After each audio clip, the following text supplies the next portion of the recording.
Hello students, I would like to welcome you at the online page of Shekhawati International Academy Seeker. Today we are going to start a new chapter of class 7th. The chapter is 2nd of Literature English and is written by Ruskin Bond. Our previous one, The Tiger in the House, that chapter was also written by Ruskin Bond, and I hope that you have understood it very carefully or very in a very nice way. And this chapter, which we are going to talk about today itself, that's The Frog in the Fountain. Frogs in the Fountain, the chapter is also written by the Ruskin Bond.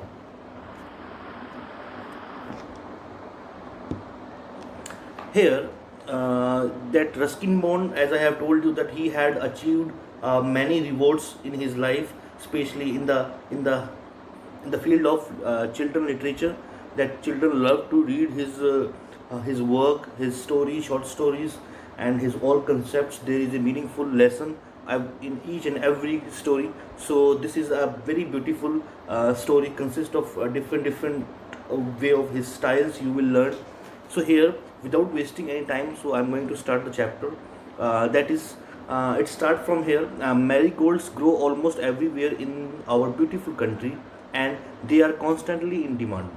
My dear students, marigold, you know that this is a kind of a flower, like ganda fool, and this flower is very popular in our country in many way and it always remain in demand. Constantly means continuously remain in demand. As and where this marigold can be used, or where it is used generally, this flower, marigold, actually it is mean, like, whenever if a person is a religious type of person, if he is doing some kind of religious activity, pray or of his god or goddess, that time he just distributes the flowers, the petals of this flower in the feet of Ma Saraswati, in the feet of different gods. So that, and also it is used as a garland, like in many ceremony that people generally give this to the for to the guest for as an honor. So that reason. So here, what the writer is saying, that this marigold flower is used at many places, like at festival, marriages, religious ceremonies, arrival and departure, and function of all kinds. If you happen to be a guest of honor on a public occasion, be prepared to be submerged in garlands of marigold, that you are going to get, or you are going to receive a garland that which people give you in your neck, and it's a matter of honor, it's a matter of prestige or respect. So that is the meaning of that.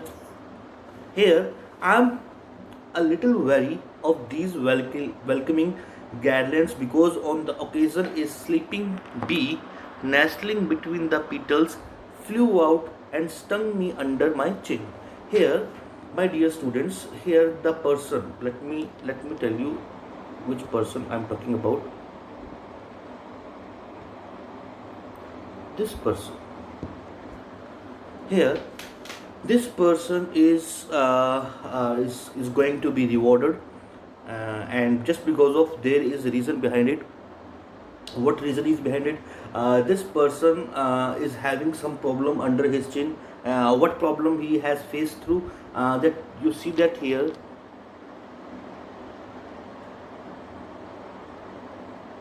a sleeping bee nestling between the petals. It is a kind of a bee that we have seen, a different bee. Honey bee is there, and this is the same variety of bee. And nestling means hidden. The bee was hidden where? Between the petals. Petals means, my dear students, the leaf of flower, small leaf. There are single leaves are there in the flower, and that bee was hidden inside it, and nestling between the petals flew out and stung me under my chin. It is a second form of sting. Sting means like pinch, or so as the snake does. And this is also, this word is used for bee as well as, and this you have seen this word in many way, that is sting operation. sting operation is also that it is a kind of it's same spelling, same word is there, sting operation. That whenever a person is doing some wrong work and you are making a private video that can disclose his brutal work, this can be disclose his activity, that there are many sting operations are being telecasted in the news channels, especially for the ministers who are in the cabinet, who are in the different positions, they are being caught here. So it stung me under my chin, here under my chin. It made for a few short speech, and that's why I couldn't speak too much on the topic. So I had to deliver a speech, so I couldn't speak too much on that topic. When I told young Gautam about this incident, here a character is this Gautam. You need to understand this. This is correct. Gautam. About this incident, he asked, "Is that how you get your double chin?" Okay, that is the reason. That's why you got your double chin. That's why your chin is looking little bit bigger, because uh, as you are being stung, as you are being hunted by a bee, that's why you have got this double chin, because of the swelling, that whenever any sting of any kind of bee, that it suddenly swallow and it start getting hurt, it start getting pain at the same place. And what was the reply? Actually, the double chin you got your actually the double chin came from my grandmother, who was a large, generously proportionate lady with a number of chins. Here, actually, this size of my chin, actually, it was not built up, or it was not swallowed by the sting of bee. Actually, I there are some, you can say, there are some qualities, there are some shadows of my grandmother you can see in my face, because my grandmother has a very big face and big chin, and that's why I have got this through the genes, you can say genes. You have seen, my dear students, let me explain you what is the gene.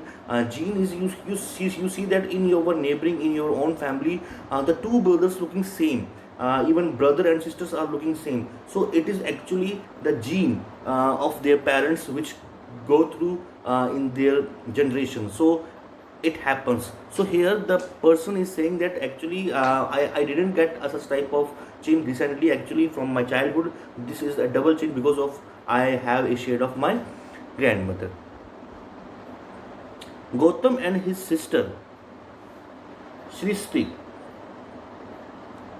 here another character, like to play with my double chin, but I would never have dared touch my old granny on her chin or anywhere else.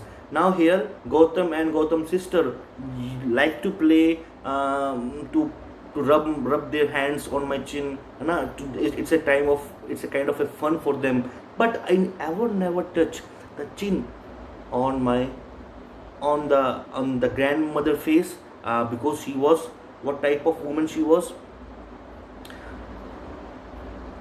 Or she was a stern, a very kind of serious, a kind of a very bold or a very angry type of aggressive type of lady.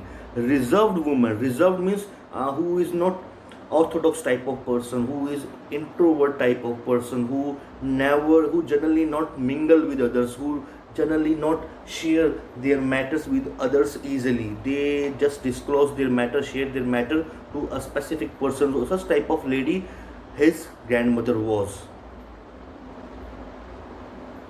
who believed that the little boy should speak only when spoken to. And her mentality, my grandmother mentality, was that the small children do not speak frequently. Whenever there is a requirement that they need to be spoken, otherwise they have to be calm, they have to be quiet.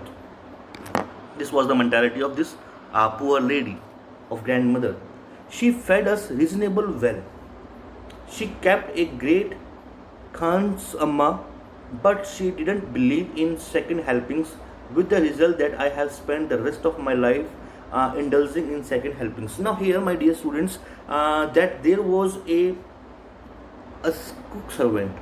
There is a cook servant in our house. Khan's Amma, which prepared the food, a kind of a servant, a cook is there, and which prepared the food for us. And what the strange thing about my grandmother, she didn't believe in second helping. You know what? You know. Let me tell you. Let me explain you the meaning of second helpings. Uh, students. Generally, whenever anything is served in our plate, whenever we have a dinner, lunch, sometimes we feel that the food is finished, so we ask for the another time to give us a little bit more, so I can fill my appetites. Appetite means my hunger. But she didn't give. Whatever the thing, the particular thing or sophisticated things is served into your plate, and you will not ask for the second time. You have to quiet your appetites in that much quantity of food. So he had said that in the whole life he had indulged in a such type of second helpings. His grandmother didn't ask for the second, and she didn't prefer to give the another meal. The reason is just because of, you will learn at the end. Actually, the reason of the grandmother, was to control his appetites. Actually, sometimes what we see, we have experienced that whenever any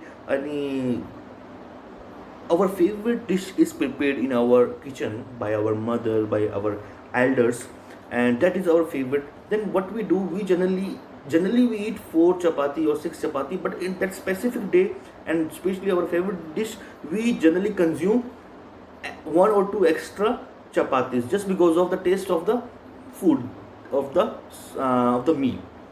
And that's why she wants to teach them that we have to control, you all children have to control your appetites. Don't increase your appetites, just sustain at your increase, because you know that if we eat too much, it will come as a fat. It will come, you will be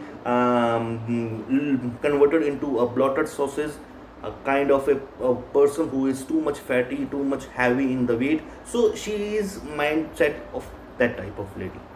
2 mutton kofta were all that I was allowed with my plate of rice. So now, when we have a rice, that time we are allowed to eat only 2 koftas at the same time. I like kofta, still do, and still I do like.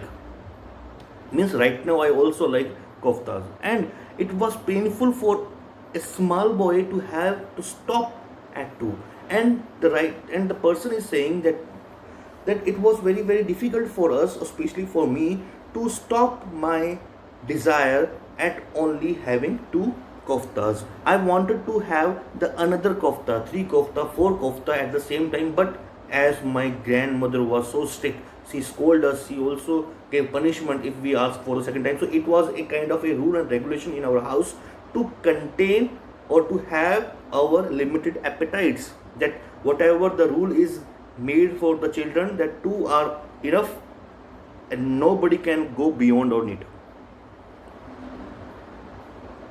That now that I am grown man, now I am grown, now I have become a young man with an independent source of income, and now I have started running my own business, running my own livelihood. Means that I'm getting income, getting salary, or getting profit in my own source of income. I help myself for. Who can stop me? But right now, in my childhood time, in my time of before I was dependent on my grandmother, that time I used to have only 2, but right now I'm independent. I can eat as much as, now I'm eating 4 koftas, or as more as I can afford. Now, who can stop me? Now there is no one who can stop me. Now, page number second, page number 23. Dr. Beast, who drops in to see me once a year, remarked that I looked overweight and that I should cut down on my food intake. Now, Dr. Bist, my family doctor, who regularly visit our place to check our body, to check our health, and what he observed that I am taking weight. I'm becoming overweight as I have as I have, suppose if this person is having under the 60 kg, and now he is going beyond the 60 kg, 65 or 70. So that's why Dr. Bist, my personal doctor, my family doctor, suggested me or informed me that I'm over the weight, and now I should cut down of my food intake. Now whatever I do, I eat, so I have to cut down. I have to make a limit on it.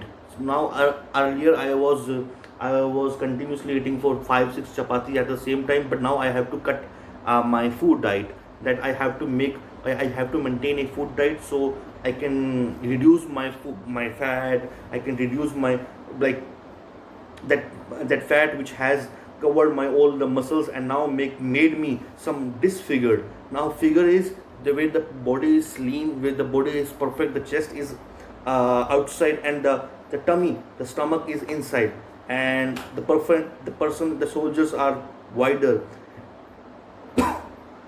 That is called the perfect or right figure. But disfigured is means that the shoulders and chest becomes thin, and the lower part of belly or of the waist, it becomes very fatty, and that time it becomes very hard for the people to take breathe, to walk, and to work, and even play. So this is the warning by the doctor. What do you have for lunch? He asked. What did you have for lunch? He asked, like, what generally you eat in the lunch? Kofta curry and rice. So the reply was that I generally eat, the man said that I generally eat kofta curry and rice. How much rice? How much in quantity you eat rice? Just two small helpings. Like, after first and second was, I just take first I eat enough, and then after I'll take the another spoon, a big spoon of rice in my plate. Just two small helpings. And how many koftas? Only four. The reply was. And who are asking this question? The Dr. Bist, their family doctor. Don't have more than two, he advised. And the doctor said that don't eat more than two koftas. He advised. Yes, Granny, I said. What? The man,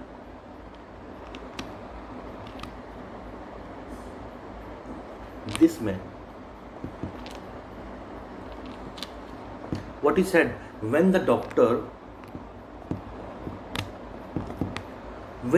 was suggesting him, making him alert, making him warn that now you are getting overweight, and that time the doctor suggests that you eat only two koftas and cut, as you were eating four koftas, now converted into two koftas, so it will be beneficial for you. And now what was the reply of this man? He told that okay, Granny, I'll cut off my two koftas and I'll eat only two koftas. Now, how the granny comes? Now he is talking to the doctor. Dr. Bist gave me a puzzled look. Puzzled means confused look. And the doctor also got confused why this man is calling me granny, grandmother. Sorry, I said, I thought you were my grandmother. Oh, I'm sorry. It was my mistake that I have said to you, granny, my grandmother. Now he thinks I have got Alzheimer's. Alzheimer's is a kind of a disease where there is a lapses of memory, where the memory power getting reduced, memory power getting lower. So that's the disease he was thinking in his mind, that I am suffering from this problem. Talking of marigolds, Granny surrounded her house with them as she believed they kept snake away. Now, according to my grandmother used to decorate or keep the marigold flower each and every corner of the house, just because she was having a such type of perception that the snake will run away by marigold's flower. Apparently, snakes don't like their pleasant aroma. Here, pungent aroma means a strong aroma. Here, my dear students, pungent. Pungent means strong. I too believed in the folklore until I was told. Folklore means, my dear students, Asian talks. Sometimes there are these are the superstitions which our parents, which our grandparents have been continuously believing, and they are transforming their this such type of superstitions matters to us, and we have to believe on that. This is their motto. But it's a folklores, Asian matters, Asian talks, not scientific proved, you can say. Until I was told by an expert or reptiles, there was a I have been believing in the system that the marigolds flowers always keep the snakes away from the house, just because of their presence, their aroma is so strong. But it was I was in this information, I was in this perception till before I met the a very expert person who is very extraordinary knowledge about the reptiles. Reptiles means like snakes, that crocodiles, and these are the reptiles.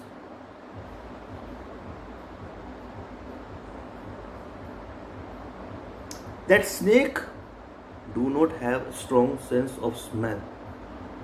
What the expert said about the snake, that the snake do not have strong sense of smell and would be imperceptive to the scent of flowers or other odors means aroma as well as smell.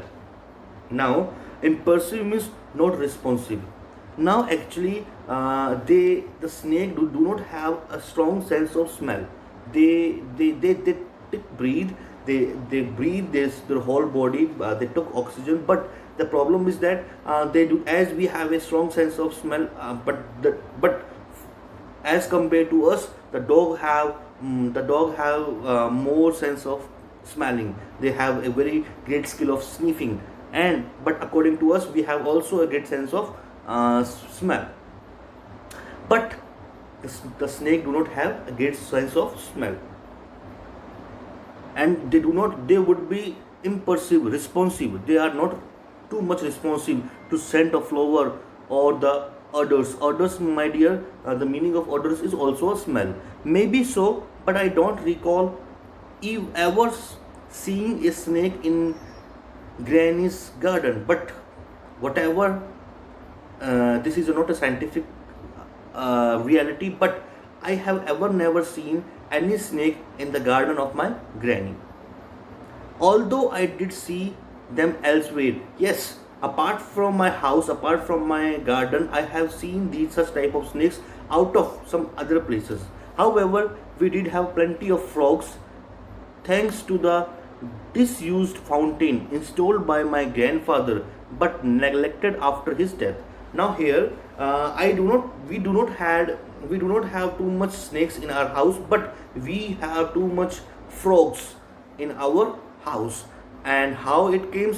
Actually, these frogs have came from the disused fountain. There was a fountain which was installed by my grandfather as a showcase piece, as a decorative piece to increase the beauty of our house. So that's why my grandfather set up or made a kind of a fountain. But after his death, this fountain is totally neglected by the people of our family. Now, the fountain had not functioned for a couple of years, but the fountain is not working properly for a couple of years, for 1 or 2 years, 2 3 years. The function of fountain is not working properly. But the little reservoir in which it stood had filled up with rainwater and was now covered with water lilies. And now the fountain is totally disfigured, it is ruined, and now everywhere the lily flower is planted at the corner of the, at the border, at the outskirt of the fountain. Now as there is no any like there is nobody who puts the water inside it, like whatever the rainwater, whenever the rain comes, that the fountain store the water of rain, and now outskirt at the fountain the lily plants are planted. One day, after an expedition to the canal had work. Expedition means here there is a journey. I was been at the canal. Canal, what is canal? My dear students, you know that the river is too much big. Uh, what the use of rivers are so important, so essential for our life. It gives water, the drinkable water, the sweet water, not only for drinking but also for harvesting the plants, the crops. And now, but in many areas the rivers are not available. So and the ground level, the groundwater is also not available. So how the water can be approached to them, how the government can take the water to them. So what they done, suppose you have heard in your life that there is a kind of a policy, Indira Gandhi Yojana, where a special canal is made from Punjab, and it goes to Jodhpur, Jaisalmer, Barber, and then after it finish, it disappear. Actually, this is a small source of water which carry water from various districts to the different districts, so that people can have a harvest. It's a very big size in, and it contain a huge tons of water in it. So there is a canal which in the expedition of canal, what I did, I bought home some small fish in the bucket and introduced them to the lily pond. And now what I did, I throw these fishes inside the lily pond. I had not paid much attention to the tadpoles swimming in the bucket. There were some tadpoles. Tadpoles means small babies of frogs. They were also have come in the bucket along with the fishes. Well, the fish dies as they were used to fresh running water. Actually, the fish, my dear students, always keep this thing in your mind, that fish always grow or always bring up at the atmosphere where the water contain too much oxygen. Where the lack of oxygen is inside the water, the survival becomes so hard, so stern for the fishing, for the fish. Now, but apart from the toddlers or the babies of frogs can easily survive in such type of water, because they can go outside, they can live apart from the water at the land, and also they can find their food, they can spend their time inside the water as well. As so the frogs will remain live, but the all the fishes which he brought from the canals were all died due to because they were habitual of fresh water.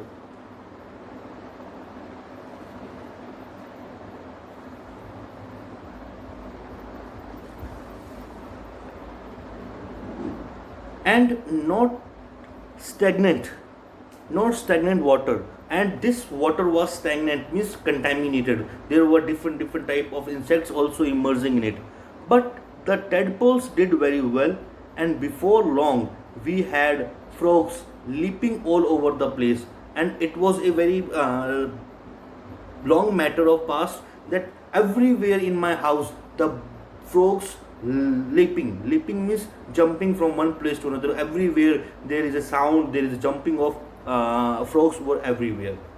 Very soon the frogs multiplied, and now very soon, very instantly, now they got breed, they got reproduction, and that they had given or they had the eggs, and where different type of frogs were also immersed it. They would come into the veranda at night and keep us awake with their incessant singing and warbling. And now every time what they do a kind of uh,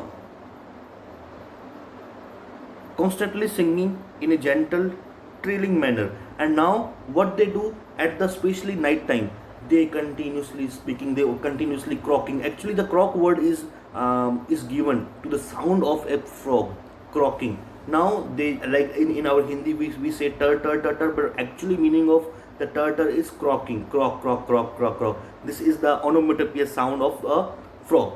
So here every time they consider themselves, they consider there is a one chapter,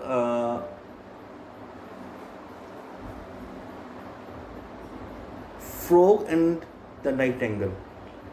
It was a poem, and here in this poem a very beautiful poem is that a frog and the nightingale, where the frog consider himself that his singing is, he is a rock star, he is a great singer among all the creatures of this world, even human as well. As his singing is splendid. People die, all the creatures of the woods, they die to hear, they request, they urge to him to please sing a song. He consider himself, he always uh, bluffing by himself that he is a great person, he is a great singer. But actually in front of nightingale is known as for its melodious voice. And he is saying that now your voice, there are many mistakes in your voice, there are many mistakes in your singing, and you have to need a trainer, and I can teach you. And because everybody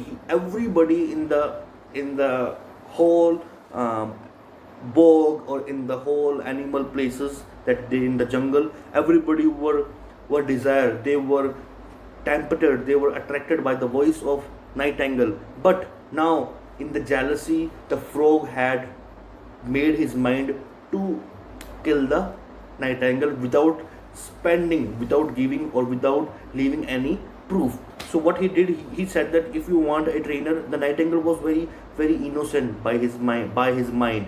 But and the frog was so sharp, the frog was so extraordinary, it was so clever. Now the frog made a plan that he made his a mentor, a teacher, and started giving him a lesson, or keep this nightingale on a training, that you have to continuously singing, whether there is a dark, whether there is a day. And what happened, one day there was a great rainfall, the drizzling was there, and the frog made this nightingale constantly on singing. And after that what happens, students, that there is a one nerve of its mind or its throat were burst out, and the nightingale got dead. So it was just because of the frog was so prouded, or very egoistic, and consider itself that he is a great singer. So here the same words were using, that the frogs consider itself that they are singing very well, they are singing their holy songs, they are singing their religious or their local songs which are so famous among them. But for us it is a noise, it is a pollution, a noise pollution. It contaminates the whole environment, the whole atmosphere. I can't sleep a wink. Wink means blink. I can't just put my eyes like that because of the too much sound, too much noise of these frogs. Complain Aunt Mabel, and this was the complaint of our Aunt Mabel, who was sensitive to noise and allergic to choice made up entirely of bass singers, entirely of bass singers. Now here our Aunt Mabel, what she thought that she was a band of singing. Now here this is a very nice bass. Now here my aunt was thinking that these frogs become crazy, lost their mind, and they considering that they are the choice. Choice means a band of singers. which generally perform the local songs of their territory, of their empower, of their traditions, their customs. And in their customs, they could not sing in a very low pitch of tone. They speak louder and louder, trusting their throat. And this is a great competition among all the frogs, they who will speak, who will sing louder and louder, and this becomes a big matter of tense, a depression, or we can say despair for each and every family member of ours.